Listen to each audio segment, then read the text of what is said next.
4-3, the Edmonton Oilers defeat the Chicago Blackhawks in overtime, just like we all drew it up. Yep. Try to hang on late, save your life, and then win it in OT. Oh, all right. Welcome to the GCL Diesel Oil Stream postgame show. Tom Gazzola, Derek Van Diest from NHL.com. Hernan, Salas with you. Matt Cassian will be joining us shortly. Our game analyst, of course, GCL Diesel, providers of the best diesel engine components around, from turbochargers to injectors, fuel pumps to sensors. They are the critical engine component experts, proud to serve Edmonton and Northern Alberta for over 50 years. Get in on the conversation. 780-218-9999. Of course, you can get into the nasty chat if you're watching on YouTube. And all was well, boys, until late in the third period, where the Oilers let their foot off the gas, and the Hawks, who were relentless, were tired of losing, had 2 wins in their last 11 games, 1 in their last 6, and said, you know what, we're going to push you, and they pushed the Oilers to OT. Edmonton gets the win in overtime. DVD, we'll go to you first. Just your overall thoughts and impressions from the game tonight. Are you disappointed in the Oilers? If you're a fan, should you be concerned? How do you look at it? No, if I'm a fan, you got to look at it in perspective. This was the second game of a back-to-back. They had to travel from St. Louis to Chicago. And sometimes those legs in that third period, they just stop working. They were definitely not working. Yeah, it's like you're skating through sand. And I think the Oilers were in a good spot. Bud Colson's trying to give energy to this team because he knows the team was lagging. Yep. And he crashes in the goalie, and it kind of opened the door for Chicago. It opened the door. You know, you can understand what he's trying to do, but you got to be a bit more aware there. And then if you're tired and if your legs are tired, these guys are still trying to make plays with the puck. Yeah, off the glass and out. I remember when I was covering junior hockey in Medicine Hat, Brian Maxwell used to coach the Lethbridge Hurricanes, a legendary coach, and his team would never blow third period leads. And I said, "What's the secret?" And he goes, "It's easy. Just keep a lot of guys between you and the puck and the net. It's not that hard," he said. And I think that's what happens. Sometimes the Oilers complicate things. Yeah. They had kind of sat back for the last 10 minutes of that game, played the simple play, made the easy play. I think they would have been able to, just ride that out. But they opened the door, and then it became like a track meet. Yeah, the fire drill at the end there. Yeah. And they came within a crossbar of losing that game and not getting anything for it. Goodness. Yeah, and then everyone talks about, the Oilers goaltending. I thought Calvin Pickard is fantastic. He made some huge saves for the team, and that's why you play your backup on the second of a back-to-back, because he's fresh, he's ready to go, and that's what you want from your backup goalie, and he gave him everything that they wanted, kept them in that game, and got them the win. How was his lateral movement? Because I feel like Joaquin Gage will be talking about it tomorrow. It was good. He reads the play so well. He knows that play's coming. He gets across, takes away the bottom of the net, and even if you get the puck, you have to beat him with a really good shot, and you got to go up top and beat him up top. So, yeah, his movement, the way he read the play, he's not a big guy, but for a little guy, he does fight through the traffic. He reads the play well and makes the big saves. I thought he had a great game tonight. Picking up his 14th win of the season, the Oilers win at 4-3 in overtime. Tom Gazzola and Derek Van Diest, live on location, Boston Pizza, Westgate. Great time. Shout out to Tony, Curtis, Faith, Kylie, and the entire staff here. Shout out to all the nasties who came out. You can see them behind just over there. There's VR Montenegro, Kelvin, as well as Jay and Andrea, and Rip City Step, and Rob from the Grove was also here. A lot of fun at Boston Pizza Westgate. Hernan, Salas, the Latino Heat, back at EST HQ, and then Matt Cassian will be joining us in a few minutes. Let's go to the Latino Heat. Nancito, how did you see that game tonight? Yeah, I just think at 3-1, the Oilers kind of mailed it in a bit there. A bad penalty. PK's leaking now. That's 4 straight PK goals, which is not good. The power play up until overtime was pretty stinky tonight. Calvin Pickard was good. I mean, but if Stuart Skinner's in this game, he's getting torched right now. So I'm not giving Calvin Pickard a pass either. That lateral movement, that one opportunity with the 14-minute mark of the second period, man, I've never seen a goalie's lateral movement be so terrible. So, he was good enough for the 4-3 win. All in all, the Oilers, I mean, this is a game you have to win. And it's February, it's freezing. these guys, like DVD said, back-to-back games. You're going to have these. The important thing is they won both games, guys. Were they pretty? Were they Picasso's? No. Hell no, but a lot of good performances. Jeff Skinner, excellent game. He's really turning it on. It's great to see. Arvidsson, his ears must have been burning all day because he must have heard us talking smack about him, how he needs to produce. He gets on the board as well. And then, I didn't like the power play. PK struggling. The power play was just, it just felt there's no movement. McDavid just looking for Draisaitl up until overtime. So at the end of the day, guys, it's 2 points. They keep on rolling. They keep pacing the lead in the Pacific Division. Now Vegas has to catch them. So it's good. And now you get set. You come home, guys. Probably no practice tomorrow. And you get ready for a really, really good Colorado team coming in on Friday. But all in all. And listen, with the Pickard stuff, it's tongue-in-cheek, obviously. I thought you were joking. Let's be honest. If Skinner played this game, exact same stat line, everybody's talking about his lateral movement and how does he let the worst team in the league get back in the game. Why does Pickard get a pass? Sorry, it's 4-3. He was good. He wasn't great.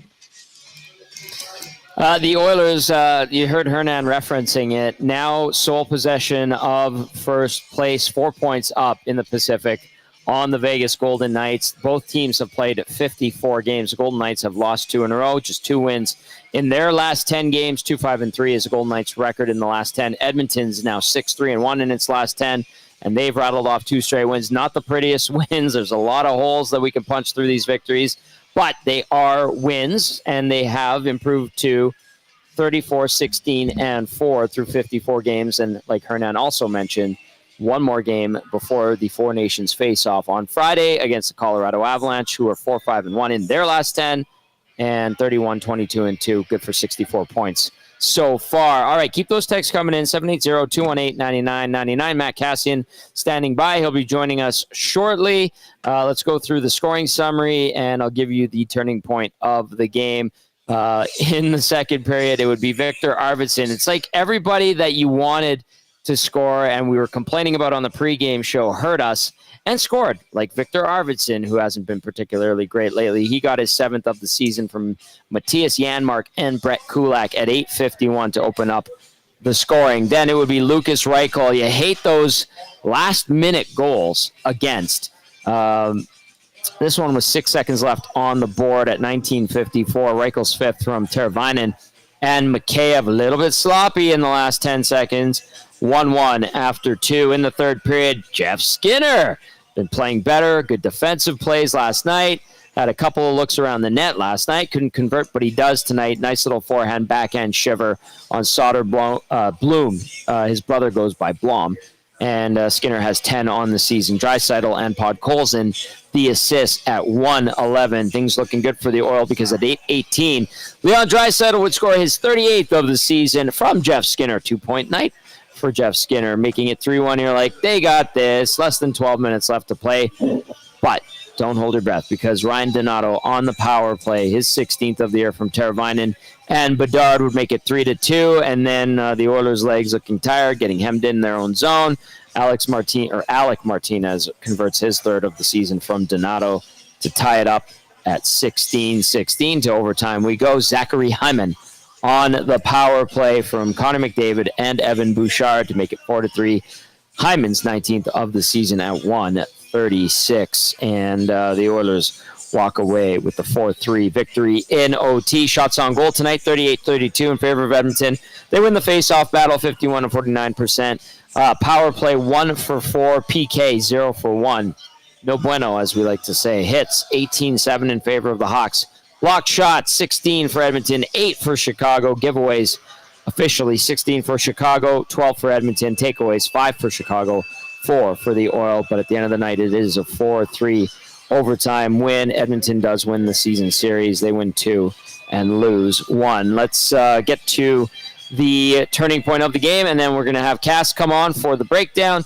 Turning point of the game coming to you via Advantage Sports Medicine and Physiotherapy. At Advantage Sports Medicine and Physiotherapy, we treat you like the pros. Our multidisciplinary team includes sports medicine physicians, along with highly skilled physiotherapists, strength and conditioning coaches, and massage therapists. If you have a nagging pain you'd like to see go away, book your consultation today at www.advantagesportsmed.ca. And I'm going to say, guys, that the turning point of the game, at least for me, was when the Hawks took that penalty, the too many men penalty, trying to, at 118 of overtime, trying to break up what was a outlet feed to Leon Draisaitl, ends up being costly, and on the power play, the Oilers convert in quick time. No, that's a good turning point, but I think that with the Podkolzin penalty as well kind of changed the dynamics of the game. Mm-hmm. The Oilers were going to hang on. There was 10 minutes left or whatever it was. They were always going to try and hang on, but it's tougher when you give up. You just kind of opening the door, and that's something that if you're the Edmonton Oilers, you don't want to do. You don't want to give a team that was well rested, has young legs. They obviously still have a lot of energy, an opportunity to get back in the game, and they did that with the power play. And then, took them 18 seconds to score on the power play. Yeah. So it was one of those things that you kind of see that coming because they had so much pressure on the Oilers late, and it's understandable. I know people are going to go, "Oh my God, the Oilers collapsed," but it's tough. Like it's not easy. When you've played 5 periods in a row like that, and you're into the 6th period, and they had a tough one in St. Louis last night. That was a grind last night in St. Louis. They come in here. They played well, I thought, in the first period. They just didn't they had a lot of really good looks. They just couldn't put them away. And then they were in a good spot. Got lucky tonight, too. They did. There was a bit of a luck involved as well. But, I thought, you opened the door and the Blackhawks stepped in it. And then typical team that's struggling, a mistake in overtime ends up costing them. Yeah. And they're looking back at that going, we're right there. We had them. And then we make a terrible mistake in overtime. And you put that team those guys on a 4-3 power play, automatic. Pretty much, yeah, exactly. When you are coming off the bench and you see a pass for what should be an odd man rush or even a partial break, like Bouchard fed Draisaitl, and you're like, I need to break up this pass. Like, what? That's a jam. Like, do I stop it and do I take the penalty and hope my guy's off? And he probably isn't. Yeah. Or do you let it go because you can't touch it? Like, you're screwed either way. It's a split-second decision, and there's no win. It's a lose-lose situation there because you're putting these guys on the power play in overtime, or you're letting him go on a breakaway essentially by himself in overtime. So, pick your poison there. Like, you really don't have a choice. Maybe you're giving your team some life. If you take the penalty and then you hope, hope that they can kill off the power play, or you're putting it in the hands of your goaltender who played really well. I thought, their goal played really well, it's a tough situation there if you're the Blackhawks.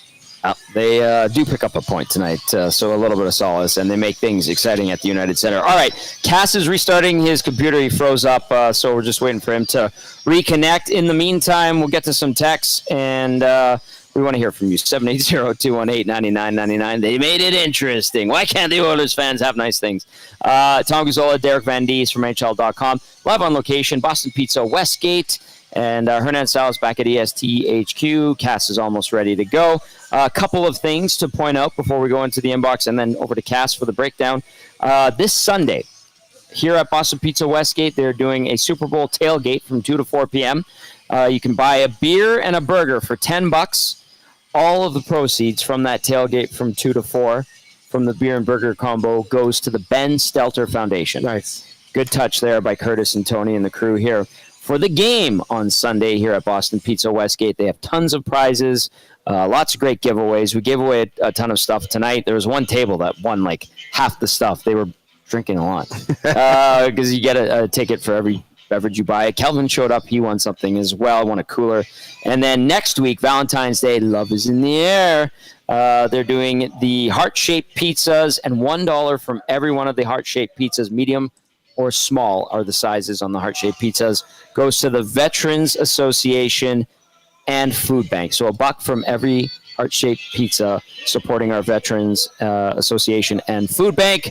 And you can also get those pizzas via takeout and delivery. And then if you come in here, maybe it's date night. So good stuff there when it comes to Boston Pizza. Giving to some great causes. Ben Stelter Foundation with the tailgate from 2 to 4 here on Sunday. And then next week with the heart-shaped pizza as $1 from each one to the Veterans Association and Food Bank. All right, Cass is ready to go for the breakdown. And we're going to bring him in here.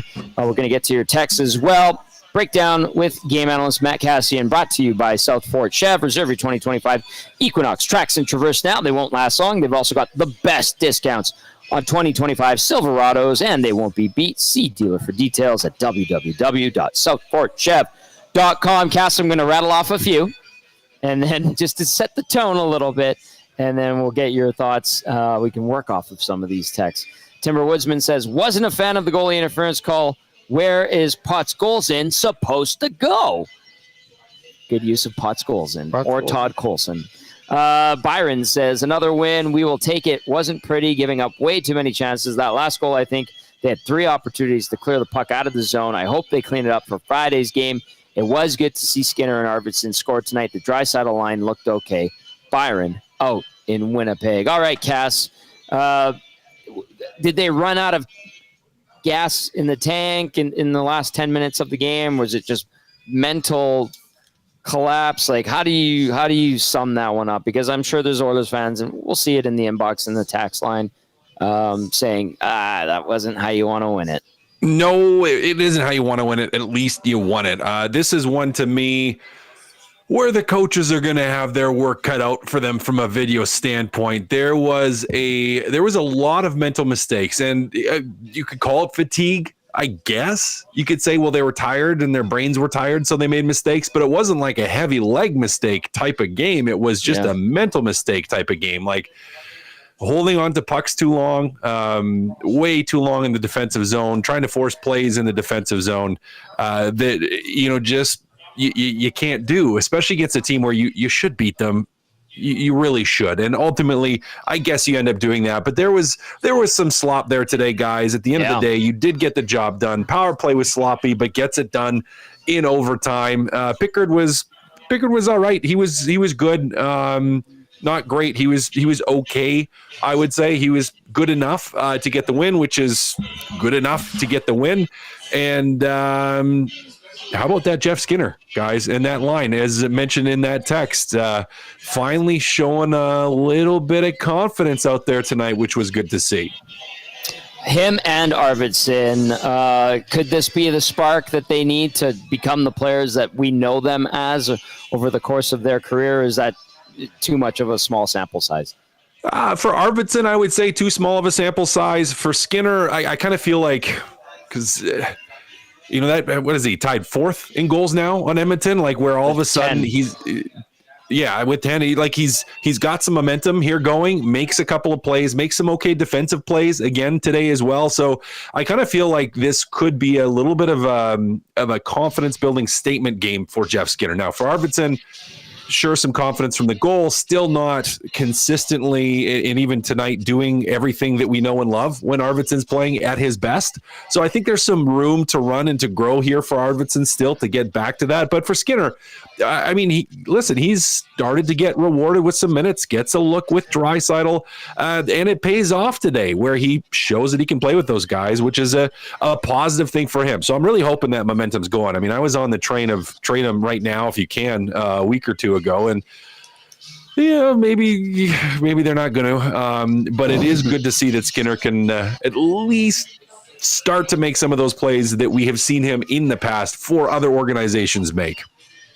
Okay, in the last 3 games, the penalty kill is 0 for 4. How concerning is that? Yeah. They didn't kill. They went 0 for 1 tonight. Yeah. 0 for 1 yesterday, 0 for 2 the other day against Toronto. What's going on here outside the fact they can't get a kill in the last 3 games? Well, to me, they didn't win that. Well, to me, in this one, it's penalty kill starts with winning battles and puck retrieval. And I think, if they make the original save, then you got to win that battle. And today they didn't win that battle. I didn't think they win a lot of battles against the Leafs. I think that's the issue right now with penalty kill. Penalty kill is about hard work, getting in lanes, and just working harder than the other guys. And I don't think they're doing that right now. And also, you need your goaltender to be your best penalty killer. Sometimes That doesn't happen. That doesn't happen. So there's a lot of things there with the penalty kill, and I think they may just have to go back to simplifying things and winning those battles for the puck. And sometimes it's a 1-on-2 battle. I get that. That's the way it's supposed to be. But, yeah, if you win the battle, win the face-off to start off the battle. Hey, that helps. You can get the puck down the ice, you kill in 30 seconds. That helps a lot, too. Cass, what do you want to add to what DVD said there? Yeah, I think that's actually a good thought on it is, and not just on the penalty kill, but it really seemed in their own end tonight as a whole, like you got to win a little bit of a battle, and they didn't. The second that there was a contested puck, like if it wasn't free, and sometimes they skated into that pressure and they turned it into a contested puck themselves by holding on to it too much. They just didn't get the job done in those areas of the ice. And I think from a penalty killing standpoint, again, absolutely right. You're player short. You have to outbattle the other team. They didn't have that in them tonight, and they end up giving the one. With that being said, overall, the last month, the penalty kill has been really good. So a little bit of a hiccup here the last couple of days, something that they don't want to let run away from them, because we have seen, like at the start of the year, when it goes south, it goes really south. So, time has staunched the bleeding a little bit here. Next game for the Edmonton Oilers. But yeah, and it was only one, it was only one penalty kill. But unfortunately, that was what really let the Chicago Blackhawks back into the game. And that was a penalty. I thought it was a penalty. You cut to the net, you bump a goalie in his crease. Was there a body there? Yeah, kind of. But you put yourself in that position. It was a penalty, absolutely. All right, DVD, we got you for 2 more minutes here. Your thoughts going into the final game before the Four Nations face-off, and you're wearing a Four Nations face-off jacket, which is really nice, provided by the National Hockey League. Yeah. I guess that's what you get when you work for the league, huh? Yeah, it's a nice swag. It's actually really comfortable. So most of the stuff they give me is really comfortable. But I think you're looking at, it's going to be interesting to see. I'm actually more interested to see how Colorado reacts. I know that, they lost the trade when you trade Rantanen in a way. You trade your best player. Yeah. The team that and I think I just wonder what the kind of the reaction will be them coming in here. Usually it would be a big game. Everybody be excited, but I still think they're in a bit of mourning, maybe shock, and then mourning. I think they still got to go through the stages of grief. I'm not sure how far they are, because that trade took everyone by surprise. It'd be like if you traded Draisaitl and nobody knew about it. Like McKinnon said, I had no idea they were trading this guy. And you think maybe they would have given him a heads up or seen that it was coming. Yeah. And so, to me, I think if the Oilers put in a good performance, get a good win, and then they go into the break feeling good about themselves, I think that's important. But, I'm really interested to see kind of the psyche that Colorado comes in here with. I know they've put up a brave face so far, but, they've lost their number 2 guy, and that hurts, especially when you're trying to go for another run at the Stanley Cup when you feel your window is still open. Yep. And then you get your left arm cut off. And then that's to me, that's the interesting part about Friday. Cass, I don't remember off the top of my head, but did you go through a significant trade like that wins the team, like it guts the team, if you will, whatever term you want to use? Do you have an experience like that? Not a trade in season. In Ottawa, when Alfie signed with Detroit and left, that was, I would say, equally as gutting, equally as shocking. And you had some lead up. You kind of knew it was coming, when it did happen. But I would say it had the same type of impact, where we just weren't the same after that. You're completely gutted as a team, as a room. You're kind of like, why? What's going on? You don't understand. And I understand why, but you hurt because of it. So, let's just hope, DVD, that it doesn't turn into that anger stage of the process for them on Friday. But, they're probably reeling a little bit still. You guys, you hit the nail on the head. It's shock and confusion for a team that still feels like they're trying to get in it. And it's going to be a little bit of a road here for the Colorado Avalanche, especially since they're, it's not like they're clear cut in this thing here from a playoff standpoint. They still have to find a way, and you're having to do it without Rantanen, which is a big ask.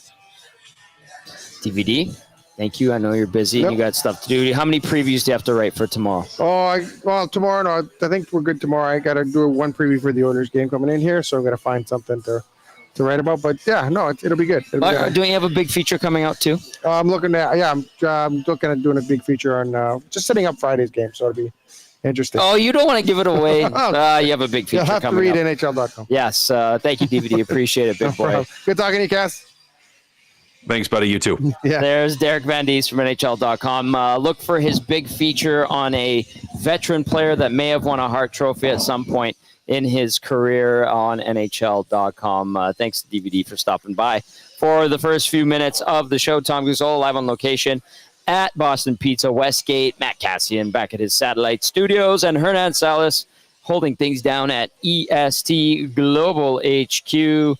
All right, Cass, as I readjust the camera and everything here, are you seeing anything in the nasty chat that's surprising you? I mean, I don't think we're surprised by much anymore in the text line or the nasty chat. No, not surprising. I'm trolling people with the Pickard thing because I feel if Skinner let those 3 goals in, he would be getting absolutely shredded. And obviously 100%. Pickard's not, and he shouldn't be. I don't think he should be. He was, again, like he was all right. It wasn't amazing, wasn't spectacular, but he was good and good enough to win a hockey game. Yep. So that would be, some of what's coming into the nasty chat, and people having the conversation again on, well, do you trade for a goalie? Do you need to trade? Are you okay with this goalie tandem? And it's like, well, Pickard, what is he, 10-1 in his last 11 starts? So he's been rock solid. Is a backup. Skinner, despite what the nasty chat would seem to tell you, has been actually really rock solid since Halloween. So for the last 3 months, he's been really, really good. So no, I don't think they need to do that. Calm down still. And then overall, people are, I think, still grateful that they found a way to win this game, even if it was a little ugly. I think, and I can't remember who said it, but it was an apt comment. So whoever you were, I'll give you props if I scroll up and see it. But they said, you know what? We all mail it in that last week before vacation, and you take any wins you get. And that's kind of where the Oilers are at. And, you have one more game to go. Usually it's that last game that's a little bit of the mail-in. But, yeah, who knows? Maybe the brains are looking forward to that break a little bit because it was not a mentally engaged night for the Edmonton Oilers. Good point. But at least it was against the Chicago Blackhawks, who aren't great, and the Oilers still found a way to win. Mentally engaged is a good way to put it. They're going to need to be if they want to clear that last hurdle before the Four Nations face-off break. They take on the Colorado Avalanche Friday night here in Edmonton. I love this because it kind of sums up where everything's at these days. Tango texts us in a screen grab from the nasty chat. He's got the AI-generated chat summary, and I love reading these. I'm going to read it out, and it should be good for a little bit of a chuckle. But it says, viewers are discussing Edmonton Oilers' win against Chicago Blackhawks. They are commenting on goaltender Stuart Skinner and his performance, Connor Bedard's impressive play, and the team's chances of winning the Stanley Cup. How the hell, Hernan Salas and Matt Cassian, is Stuart Skinner being mentioned in this conversation via the nasty chat to the point where the AI-generated synopsis is telling us that they're talking about Stuart Skinner? That just tells you where people are in this market at times, which is why it's sometimes fun to troll them. Hernan, what do you think? Yeah, I think a lot of people took me seriously earlier on, but it's all in good fun. I mean, but you're right. If Skinner has that game where he's getting absolutely torched and the Oilers need to trade for a goaltender, and this is the worst team in the league, and how do you let 3 goals in? So, listen, Pickard was good. He made a huge save in the third, sure. But now the argument is Skinner would have not made that save. So you're never going to win, but it is what it is at this point. Listen, I think the Oilers' goaltending is fine. Could it be better? Of course, but a lot of parts of their game, not a lot, a few could be better, but good for Pickard. He's becoming one of the best backup goalies in the league. That's what he is, and I'm happy for him. He's done excellent. Yep. I want to read this one from Free Beer in the nasty chat. It made me chuckle a little bit. It says, I only saw one major Bouchard tonight. He played well compared to his recent play. Interesting term, but Evan Bouchard, I've seen him receive some praise for his performance tonight. Cass Bouchard tonight, his stat line reads like this. 1 assist plus 1, 24-10 time on ice, 3 shots, 1 block shot, 3 giveaways. Makes that play. Good heads up trying to find Leon Draisaitl, but The Hawks intercept it and end up taking that too many men penalty that leads to the winning goal. What did you see from number 2 on defense? Did he look like he was maturing before our very eyes? Well, listen, I'm going to stick with what I've been saying, which is people have been way too harsh on Evan Bouchard because Darnell Nurse's play has been generally really good, and they need to find somebody to blame. And Stuart Skinner and Evan Bouchard are at the top of that list. And I get that Evan Bouchard, again, and you see it, like when he makes a mistake, we see it, and he's on the ice against the best players night in and night out, plays a lot of minutes. So, yeah, when he makes a mistake, you're going to see it. But yeah, I mean, he was solid again tonight, and he is pretty solid most nights. Ends up with an assist. I think Evan Bouchard's game was fine. Now, I would say for both Bouchard, but this isn't just Bouchard, but Ekholm, I would put into this category as well. Nurse, I would put into this category. Kulak, maybe not tonight. I wouldn't put him in here. I thought actually Kulak was pretty good and pretty stable. Klingberg and Emberson both as well. So 5 out of 6 of the Edmonton Oilers defensemen, I thought they held onto the puck too long tonight. And as a whole, their decision-making wasn't optimal. It wasn't optimal as to where it normally is. Klingberg, I think I could see a little bit of the rust today still on a couple of the plays. Again, kind of holding onto the puck a little bit too long, maybe not as quick on his reads as he would like, but that was the team as a whole, guys. And again, you're able to get through it because Chicago isn't great and your power play wins it for you in overtime. But hey, you get the 2 points. Bouchard, yeah, he was all right. The rest of the defense, yeah, they were all right. Not anything spectacular. Not like we've seen or saw where this is like a statement game by the Oilers and their defensive group in terms of their defensive capacity, because it wasn't. It was sloppy, but it was a win, even though it was against one of the worst teams in the league. 780-218-9999. Get into the inbox and the nasty chat if you're watching on YouTube. Hit that thumbs up button. We appreciate it. Tom Gazzola, Matt Cassian, and Hernan Salas with you on the GCL Diesel Oil Stream post-game show. The Oilers 4-3 winners over the Chicago Blackhawks in overtime. Hampton Steve texts in and says, "Good evening, gents. I know it's the dog days of the season and the flu is currently ravaging this team, but I'm getting concerned about the special teams. PK hasn't looked good for a while now, and the power play has seemed to lack the killer instinct of previous years. Hopefully the break will give them time to reset, recover, and reset both special teams units with some added rest." That's from Hampton Steve. I mentioned that the PK hasn't killed anything off in 3 games now, going 0 for 4, 0 for 1 tonight, 0 for 1 yesterday, 0 for 2 on Saturday against the Toronto Maple Leafs. The power play does get the game-winning goal in overtime. Power play connected once on 3 opportunities last night. 0 for 2 against Toronto, 1 for 4 against Detroit, 0 for 1 against Seattle, 0 for 1 against Buffalo, and 2 for 4 against the Canucks. So there's your sample size on the man advantage. Cass, more concerned with the PK or the power play, and what are you seeing on the power play right now? Yeah, the bigger concern to me is the power play over top of the PK, and I know they've let in a couple in a row, but they have been, since October, they've been really, really good. So I'm not concerned about them. Yes, they've had a couple that have gone in, but I'm not worried about them yet at this point. The power play, it was really lackluster again today. Really tried to be too cute, really tried to force plays, and when they struggle, typically they just keep trying to repetitively go to Draisaitl. Like they force it, like not a little bit of force, but they force it to try to go to him. And I really felt like that's where they're at today, where it was like they just reset mentally into the default of, we're just going to feed Draisaitl and it's going to go in. And it just wasn't working. Chicago had some good sticks in lane. They took that away. And I don't think we even saw Evan Bouchard any kind of a look from up top, which to me, it's like if the seams are closed, Chicago sat back a little bit, we'll start teeing up the guy at the top. Like let the guy with the big shot up there start ripping it. That's going to open up the rest of the ice for you. And they didn't really get to that. And, it really could have been the nail in the coffin, as it were, earlier in the game, like to get that lead and to get that lead earlier. against the Chicago Blackhawks. But yeah, it was just unimpressive tonight. Now they do get the goal in overtime, which gets you the win, which is big in a non-normal situation with the 4-on-3. So ultimately it pulls through, but it's a type of thing where you hope it was just the mental fatigue of playing back to back, and not just them getting into that pattern of, well, we're just going to do the same thing over and over again.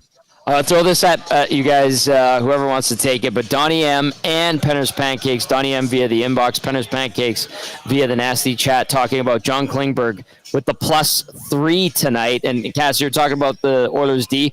They were hanging on to the puck too much. That last goal, the equalizer, Emberson, took a look, hangs onto it, takes another look, hangs onto it, hawks all over him, ends up leading to the goal against. And Klingberg manages a +3. Despite showing some rust, because we expect that from him, playing only a handful of NHL games in, 14, 15 months. So there's his stat line. And are there little signs, though, for Klingberg that you're like, yep, there's something there still? Yeah. Well, I still think the way he can move, and you can see there was a couple times, and he ends up turning the puck over, and it was in the defensive zone, kind of makes a little spin move, and then is going to take a couple steps and try to have the ice open up. And it was like he was 9/10 of the way there. Mm-hmm. Like it was like, okay, that's a good read. That's a confident play. Now you just have to finish it. And then it was just holding that puck a split second too long at the end. And then all of a sudden you're under pressure and you kind of bobble it. And then it turns into a 50-50 battle. And, that was at the point in the game in the third when Chicago was heavily pressing and really aggressive. And now you're scrambling again and you're on your heels. And so there's a little bit of of game management in that to me. And there's a little bit of, again, just that last little bit of crispness that maybe isn't quite there yet. But in terms of how he's moving, he does look like he's moving quite well. Does look like he's starting to get a little bit more comfortable. And I think if he wasn't, he wouldn't have tried that. Again, the kind of sliding off and curling and stepping around. So there are some good signs there. And I know he ends up +3 tonight, which is a great thing. My comments towards him on that play and on a couple others in the defensive zone, I know the puck doesn't end up in the back of their net, but where it was just not quite there yet. But overall, I think we're starting to see a little bit of progression again, where he's starting to play more comfortable, and we're starting to see a little bit of looks of what he hopefully will be able to really step into here in the coming weeks. All right, Cass, let's do this. We've got Jeff Skinner. We'll hear from him. We'll get your thoughts on Skinner and then the look ahead to Friday, and then we'll say goodnight to you because I know you're a busy boy tomorrow. Does that sound good? Sounds great, buddy. Sounds good. All right, Nancito, take us into the Oilers locker room. Jeff Skinner, who had himself a multi-point night. Back nights, really, but especially tonight. What can you say about the way that you persisted? Yeah, I thought, I think, first of all, Pix was unreal for us. He made some real big saves. Early in the game, too, I think he made some real good saves. But, yeah, just sticking with it. Obviously, the PP gets one at the end there for us, and we get the 2 points is what we're after. But, yeah, it's one of those games where we had to grind it out. You were up with Leon Draisaitl. What did you think of how your line performed tonight? Oh, it was pretty good. I think he's an easy guy to play with. He wins a lot of battles, makes a lot of great plays. I missed one there in the first. I think he kind of set me up on the wide open net there. But I thought Podsy played great too. He's really disruptive on the forecheck. Makes a lot of sort of plays that go unnoticed, I feel like. But yeah, I felt pretty good with those guys. Back-to-back games are always tough. Back-to-back overtime games are even tougher. What does it say about the team that you were able to pull this one out tonight after they caught up? Yeah, it's a good challenge. I think you kind of try and lean on different guys in different moments. Obviously, had some timely plays by guys, picks, obviously. So I think when you get everyone contributing like that, it sort of lightens the load a little bit. But yeah, it's always challenging back-to-back games on the road, and it's nice to get to win. Can you talk about the pass you got from Leon and what you did with it for your goal? Yeah,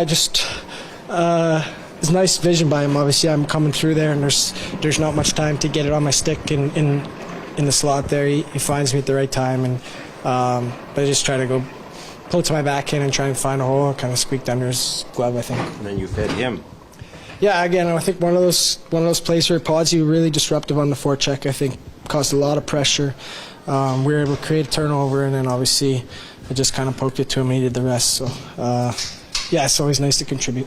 Jeff, what is it about your skill set that makes you so dangerous right out in front of the net?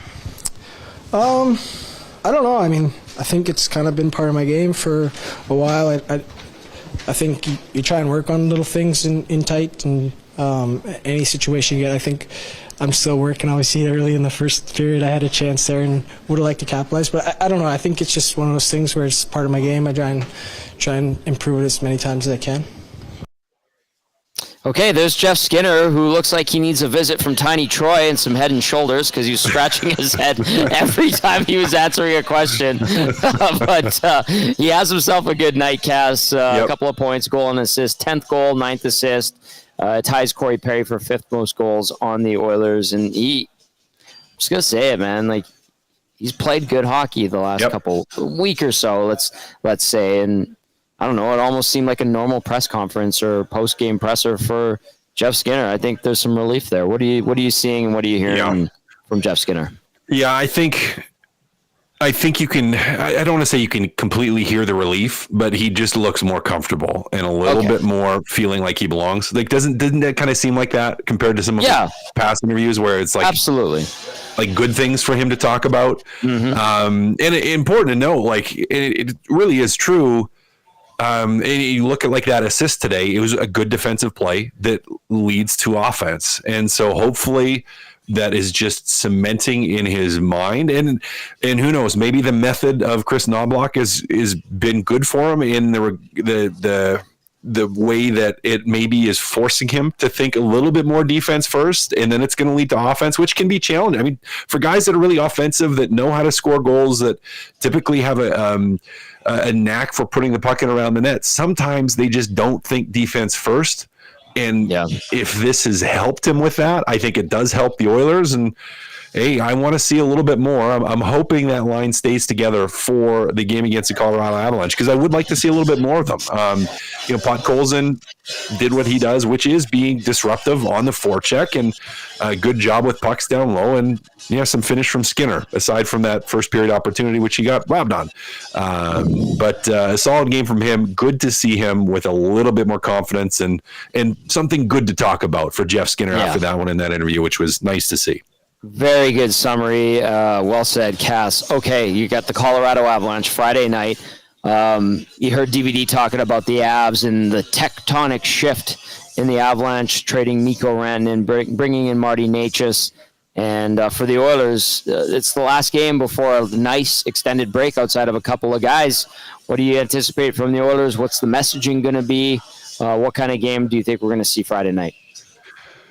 It could be an interesting one, being that it's that last game before the break. Like, how many guys are just thinking about that vacation bag they have packed, whether they're going somewhere warm to get out of this, I guess they're on the road, but out of the weather that we've been having here recently, or they're guys that are heading off to the Four Nations. Like, it's, it can be a little bit of slop. It's like that last game before a break and the first game after a break.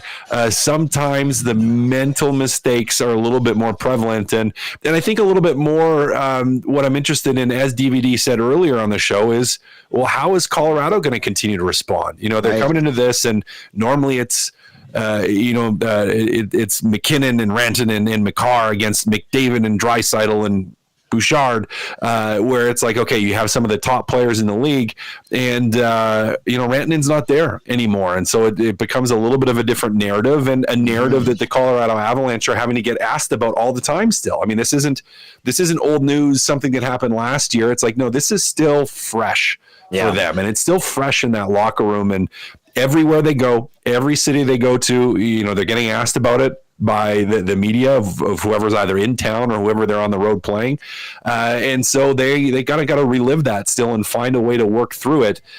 So it sets up for a little bit of an interesting night, because it's you have, I think, that mentality on Colorado's side, and then the big boys are getting ready for the Four Nations, and everyone else is thinking about the beach. So how are players going to respond? So the messaging from the coaching staff is going to be like, get through the game, and not survive, get through the game, but like, hey, let's stay focused through the game, and then you have lots of time to relax, to shut your brain off, to not think about hockey. So that's going to be the messaging is, you know what?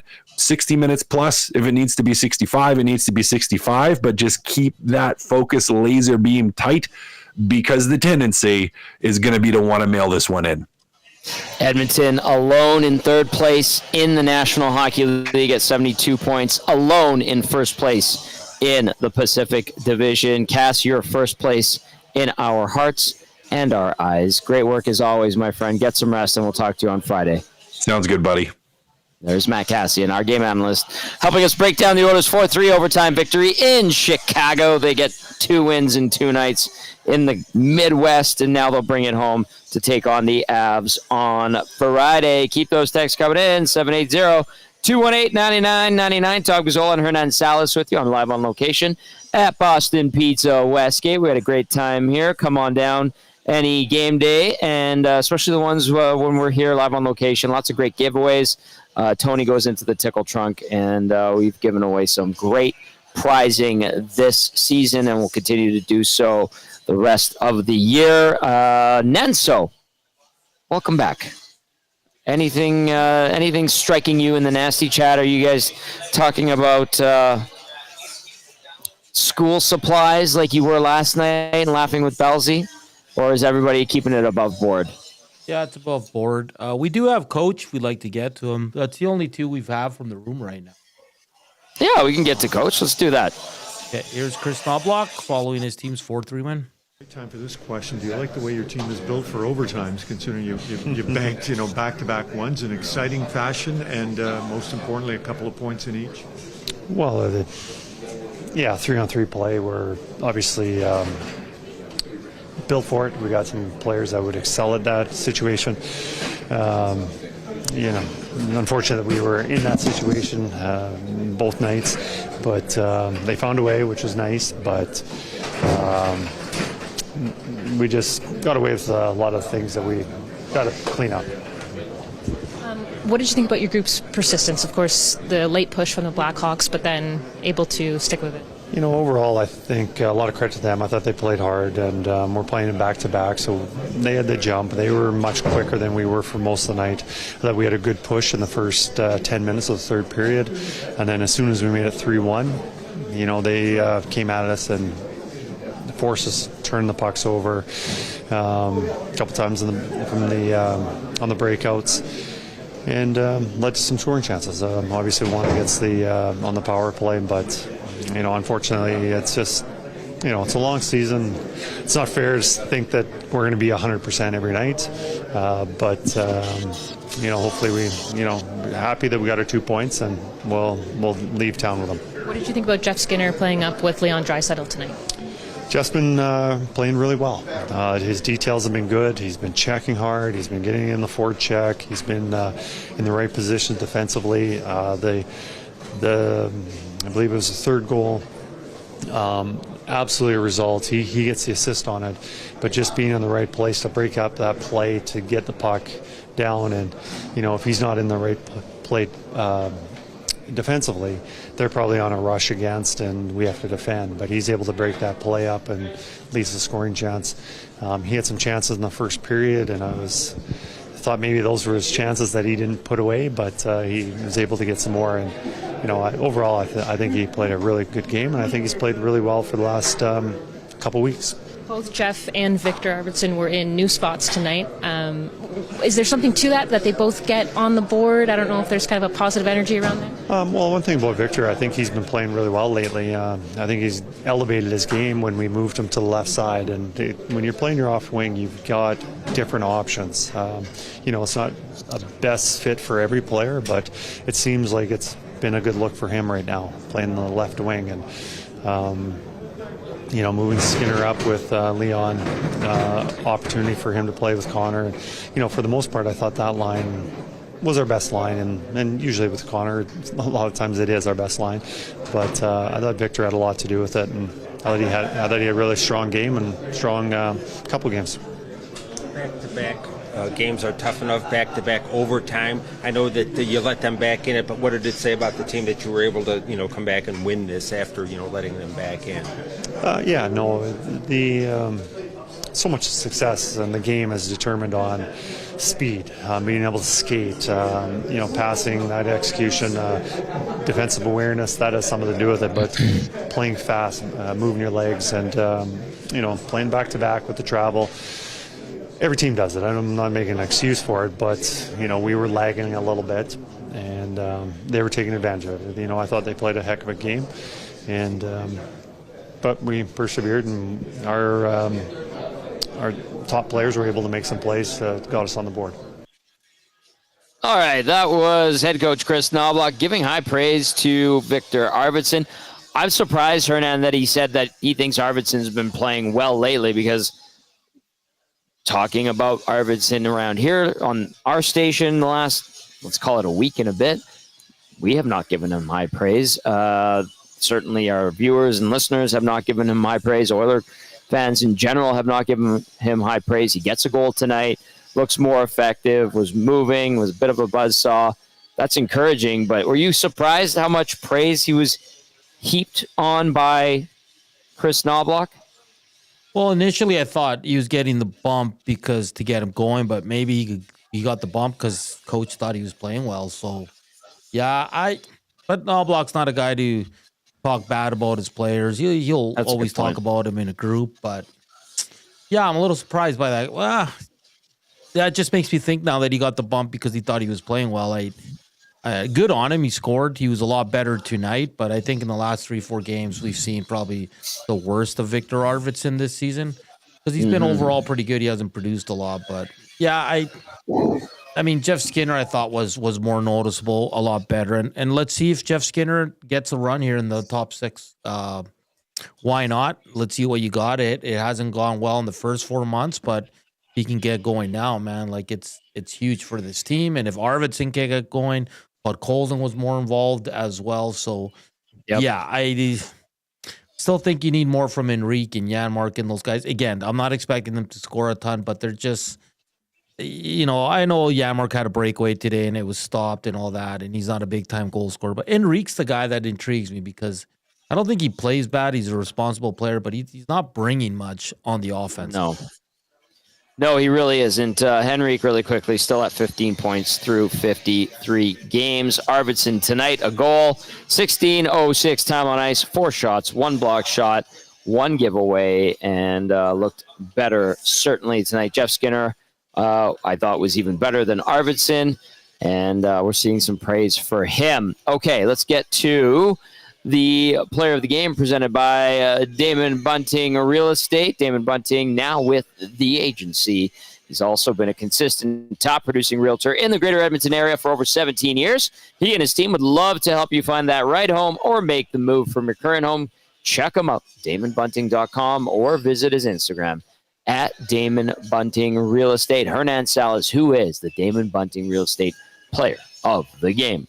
Yeah, I'm going to go with number 53, Jeff Skinner. Thought he was excellent. Nice. 1 goal, 1 assist. He was absolutely robbed in the first period by Soderblom. Could have had 2 on the night. 15-27 ice time. That's probably the highest probably since October that we've seen. Let me take a look. 3 shots on net.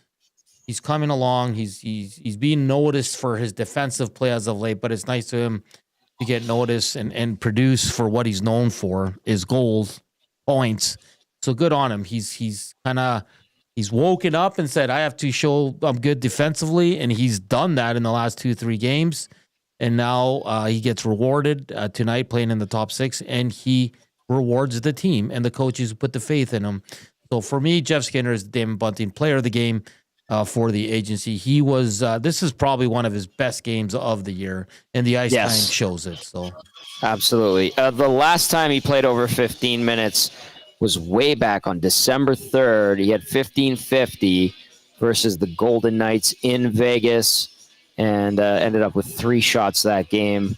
Played 15-16 at Ottawa, and one night he had 1647 with an assist against Nashville on Halloween. And then, he was around the 15-16 minute mark for the first 10 games. And it's just been lots of 10s, some 11s, and some DNPs in there. But tonight, 15-27 for Jeff Skinner.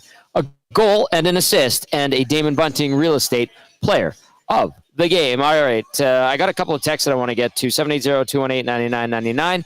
Conroe, Texas says, Texas starting to appreciate wins that seem unexpected. I know he's not a fave, but Podkolzin and does so many good things with the puck.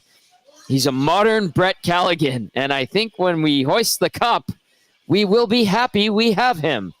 Conroe, Texas, using the collective we with this text. Thank you, Conroe, Texas. Hernan, what do you think of this one? I like it from West End Rob, kind of looking on the bright side. I can appreciate that. West End Rob texting in says, boys, Edmonton, where first place at the break still isn't a reason to stop complaining about how inadequate the team is. If the Oilers win the cup, fans will complain how long it took. Lighten up and enjoy. Signed, West End Rob. I've got a little something for that, West End Rob.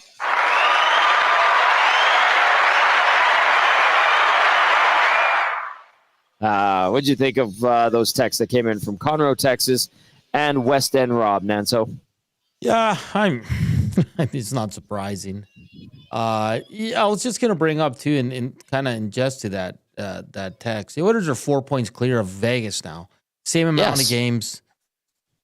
Vegas Golden Knights on a 2-game losing streak. LA closes the gap a bit because they double up the Canadians tonight 6-3. Yeah, and Vegas, 2 wins in their last 10 games too, Hernan. Yeah, they're fighting it. And then they're hitting that snag. This is going to come down to Vegas, Edmonton, and to a certain extent the LA Kings, but Calgary, Vancouver tied for the last wild card spot. Same amount of games, 53, 59 points. Those two are going to battle it out because Winnipeg, Dallas, Minnesota, and Colorado, they're probably all going in. Same with the top 3 in the Pacific. It's going to come down to Calgary, Vancouver. If Utah, St. Louis, or Anaheim can get hot here, they might be in the mix. But it's going to be hard to make up those 6-7 points. So a great battle at the top of the Pacific and a great battle at the bottom of the Pacific. Well, I say bottom in terms of wild card. We'll see what happens here, but it's crazy to me that Colorado or Minnesota or Dallas could be a wild card team. That's unfortunate for the first place teams because those are extremely tough matchups. Not only are the Oilers in first place in the Pacific Division, third place in the National Hockey League, Leon Bartholomew Draisaitl has taken over sole possession of first place in league scoring. Hernan Salas, 38 goals, 43 assists, 81 points, plus 27, 18 penalty minutes. This guy is having a monster season. And oh, by the way, don't look now. Connor McDavid now at 71 points, 4th in the league. Just 6 back of Nikita Kucherov and 9 back of Nathan McKinnon. Of course, McDavid missing 6 games this year. What say you? Nothing?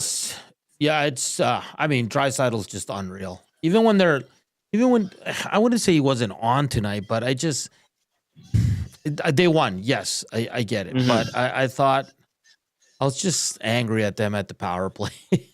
I know they scored in overtime, but the ones in the regular time were just awful. Like, they were momentum. Like, I think Louis said it on the broadcast. The best chances on the Oilers' power plays came shorthanded. They did. But Oilers prevail on a power play in overtime. And all of it's like, all of those arguments, you're just like, of course they do it like that. Yeah. That's just how it is with them, right? And I know Gager was texting the group. He's upset with the lack of celebration by the team. But I get it to an extent, but it's like they've been there, done that. They're on a 2-game road trip in February. They're tired. They're getting their minds already are in Kabul, the guys that are going to get the 4 Nations off. I understand it. I get it to a certain extent. And I also don't want them celebrating like it's World Juniors goal, jumping into the glass. And because I know it was discussed on Reed Show that Connor Brown didn't really celebrate. And I understand it, but at the same time, I feel like this team it's like a mature team. It's like, hey, yeah, we won. Okay. Yeah. We beat. It's almost like they were shameful in how they won, right? Yeah, it's almost like we got away with one, boys. Let's get out of here real quick, change, get on the bus, and get the hell on to the next city. So I actually don't mind that. I don't like teams that overdo it. I mean, there's a time and place for me, but yeah, I just feel like these guys have all been. And then listen, I know Connor Brown hadn't scored in 20+ games, but that just goes to show you that for him, it's about something bigger. It's not just, yes, I'm off to Schneid. He's just like, yeah, I scored the OT winner. Thanks. You're welcome, guys. Let's go to Chicago and see what we can do. And they end up winning in Chicago 4-3 in overtime. 2 straight overtime wins for the Oil. They will return home Friday night against Colorado Avalanche. Okay, I have one more text I want to get to. I'm curious what you think, Hernan. You can join in the conversation really quickly with this last one from Hampton Steve. Hampton Steve was saying, hey, it's probably for another night, this discussion. I kind of like it right now, and we'll get to it right now. Hampton Steve follows up with any concern that if the Oilers win the division, they very likely end up playing either the Avs, Stars, or Wild in the first round. More travel and tougher opponent than the Kings. Unfortunately, don't see the Oilers catching the Jets and then getting either the Flames or Canucks. That's from Hampton Steve. I'll say this. A lot of people were of the mind that the Oilers wouldn't catch the Golden Knights. They've done that. They've surpassed them. Winnipeg's been so consistent out of the gate, so I don't know if they will or not, but I'm with the whole never say never train, the way the Oilers have really buckled it down, and not in the most pretty ways, but for the most part in the last couple of months, they've really gutted out wins in a variety of fashions. So you never know. Maybe Winnipeg hits a snag too. Maybe the Oilers hit a snag too, although they've never lost more than 3 in a row this season. I guess knock on wood for the fans. And then when it comes to opponents in the first round, Hernan, I'm at the point now where I look at any team that makes this postseason in the Western Conference and I'm going, there's no easy out. There's no easy out. Right? There's teams that should win and shouldn't win, but there's no easy out in the playoffs anymore, especially in the Western Conference. Who sent that in? Hampton Steve. Hampton Steve, nothing good comes easy. And the Oilers, they're a Stanley Cup contender. Whoever's in front of them, they got to go. Nothing's going to be easy. If you think Calgary, Vancouver, Colorado, or Minnesota are going to be easy, it's not going to be easy. All these teams are gunning for the Oilers. All these teams want to do the upset. So I get what you're saying. It's unfortunate that you're going to have to take on a juggernaut. More than likely, if you can't catch the Jets, you're going to take on Minnesota or Colorado. But go beat them.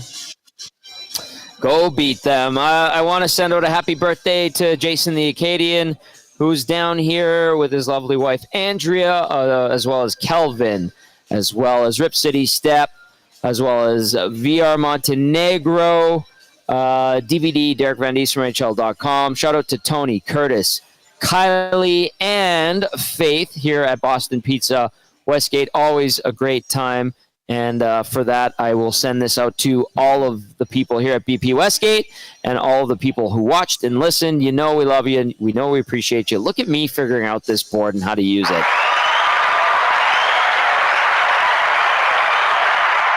The Edmonton Oilers, winners of back-to-back games in overtime in Chicago and St. Louis, now sit atop the Pacific Division alone, 4 points up on the Vegas Golden Knights, and third place overall in the National Hockey League. That's going to do it for the GCL Diesel Oil Stream post-game show. 4-3 win for the Oil. First place, take it on Colorado Friday night.